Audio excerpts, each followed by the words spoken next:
పసుపు కుంకుమ ఒకటి పట్టుకో. నీ సమస్య ఏంటో, నీ మనస్తత్వం ఏమిటో ఇప్పుడు తెలుసుకుంటాం.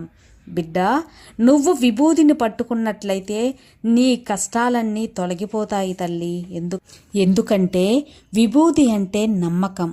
ఏ విషయంలో అయినా నమ్మకంతో ఉంటావు. నాకు జరుగుతుంది, నాకు జరిపిస్తారు, నా బాబా నాకు జరిపిస్తారు, నాకు తప్పకుండా ఇది మంచే జరుగుతుంది అని ప్రతి విషయంలో నువ్వు నమ్మకంగా ఉంటావు. కావున ఆ నమ్మకమే నిన్ను గెలిపిస్తుంది తల్లి. నమ్మకాన్ని ఎలాంటి సందర్భంలోనూ వదలకు బిడ్డ.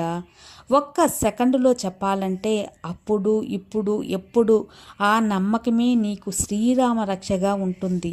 కాబట్టి నువ్వు నమ్మకం మీదే ఉన్నావు కాబట్టి ఆ నమ్మకం నీకు 10ంతల రెట్టింపు నమ్మకాన్ని నీకు చేరుస్తుంది భక్త.